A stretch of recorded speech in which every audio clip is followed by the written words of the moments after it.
I didn't decide to become the low drama person. It just sort of happened. Somewhere along the way, I became the guy who says yes a little faster than he actually feels it. The guy who nods so things don't get weird.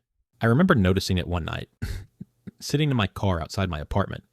Engine still warm. Phone glowing in my hand. A group plan had just wrapped up. Everyone had a good time. No arguments. No tension. And my bank app was open for some reason. I wasn't upset. That was the strange part. I felt calm. But there were these small charges stacked neatly on the screen, like polite little receipts for keeping the peace. Gas, food, covering something minor so no one had to pause and discuss it. I told myself that was the trade. Less friction, small cost. It felt reasonable. It didn't feel like a decision. It felt like the absence of one. Food is where I really see it, especially when other people are involved. I became the flexible eater without realizing what that flexibility cost. Whatever's easiest. Anywhere's fine. Let's just order. 2 or 3 nights a week, that meant delivery instead of cooking. Not because I was craving it, because no one wanted to decide, and I didn't want to drag the moment out. The difference was usually $10, sometimes 15. That doesn't sound like much when you're hungry and tired, but I did the math one night. Half curious, half avoiding something. 3 extra deliveries a week, call it $40. That's over $2,000 a year. And here's the part I didn't want to look at first. I don't remember those meals. Not one of them. I remember the smoothness, though. How easy it all felt. And how expensive easy quietly became. I started noticing it with driving before I noticed it with money. I was always the one who said, I can take my car. It wasn't generosity exactly, it was efficiency. Fewer conversations. No debates about routes or timing. I just unlocked the door and that was that. At first it felt neutral. Helpful even. Then I realized how often my tank was empty on days I hadn't planned to go anywhere. Gas prices bounce around, but let's say it was an extra $40 or $50 a week. Sometimes more if there were tolls. I didn't track it. That was kind of the point. Tracking it would have meant admitting it mattered. Emotionally, it wasn't anger I felt. It was this dull sense of being slightly worn down, like my car and my wallet were quietly aging faster than everything else, just so no one had to feel rushed or uncomfortable. Subscriptions were sneakier. Those didn't even feel like social moments. They felt like background noise. Shared streaming accounts, group apps, things everyone uses. I stayed on plans long after anyone cared because canceling would mean asking a question. And questions slow things down. $8 here, $12 there. A random 15 I forgot the reason for. One night I counted them, 5, 6, maybe 7 charges that weren't really mine anymore. Call it $60 a month, $700 a year. The discomfort wasn't the number. It was the realization that silence had become a bill. I wasn't paying for entertainment. I was paying to avoid a tiny, slightly awkward conversation. And the weird part was how normal that felt. Like that's just how adulthood works. Work made it feel responsible. Office lunches, coffee runs, small stuff. I was the guy who'd say, don't worry about it because worrying about it felt childish. $6 for a coffee, $12 for lunch. You can get me next time. Except next time rarely happened. When I finally added it up, it was a few $100s a year. Not enough to fight over. Too much to ignore. Emotionally, that one stung in a boring way. No big betrayal. Just the realization that being agreeable doesn't come with interest. Money leaves immediately. Recognition doesn't. I remember thinking how weird it was that I was more embarrassed to ask for $5 than I was to quietly lose $500. Family expenses hit differently. Birthdays, shared trips, group gifts. There's history in those moments. I noticed I was often the one filling the gap. Someone forgot, someone was short, someone would get it later. I told myself it was fine because it was family. And sometimes it was. But sometimes it was just habit. 50 extra here, 100 there, nothing dramatic. But it added up, especially when I was already stretched. The emotional weight came later, when I was alone with my finances, and the warmth of the moment was gone. I realized avoiding tension didn't erase it.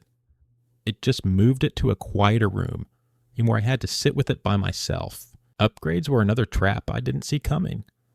Better seats, nicer rooms, slightly fancier options. I rarely wanted them. I just didn't want to be the one slowing things down or seeming difficult. The difference was usually $30 or $40, sometimes $80. Enough to notice later, never enough to question in the moment. I told myself I was being chill, easy, not uptight about money. It wasn't until I looked back that I saw a pattern. I wasn't paying for comfort. I was paying for sameness, for blending in. That realization made me uncomfortable in a way numbers usually don't. Splitting checks evenly always sounded fair until it wasn't. Group dinners where I ordered something simple and someone else ordered the full experience. When the bill came, everyone just divided it cleanly. I never said anything. I didn't want to be that guy. The difference was usually $10 or $15, small enough to shrug off. But once a week for a year, that's several $100s. The uncomfortable part wasn't the money. It was realizing I paid extra to protect a version of myself I didn't even respect that much. The agreeable one, the quiet one, the one who doesn't rock the table. Last-minute plans were expensive in a different way. Tickets bought late, rides ordered during surge pricing, meals grabbed in a rush. Urgency always costs more, I knew that technically. But in the moment, urgency felt social. Someone had an idea. The clock was ticking. Saying no would slow the momentum, so I said yes. I remember feeling tired even as I agreed. That's when I started noticing it. The fatigue came before the spending. The money followed automatically. It wasn't spontaneity. It was pressure dressed up as fun. Credit cards became the quiet middleman. I'd put things on them to keep the moment smooth and deal with it later. Later always arrived with math attached. $1,000 balance didn't feel scary. It felt manageable. Then I looked at the interest. $200 extra over time just for letting it linger. That's when it hit me. I was paying interest on politeness, on avoiding a pause, on keeping things moving. I didn't feel reckless. I felt reasonable, which somehow made it worse.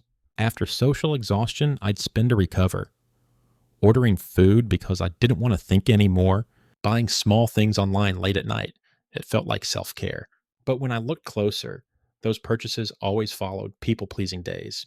It was like I paid to be agreeable, then paid again to feel normal afterward. That connection took a while to see. Once I saw it, I couldn't unsee it. The discomfort wasn't guilt. It was recognition. At work, being low drama looked like staying late and saying yes to extras, covering gaps, helping out. I didn't think of money at first. I thought of reputation, but money was there too, just in reverse. Missed overtime, slower raises, opportunities that quietly passed me by. I told myself it would even out, that people would notice. Maybe they did, but my bank account didn't. That realization sat heavy because it felt like something I'd volunteered for without reading the fine print.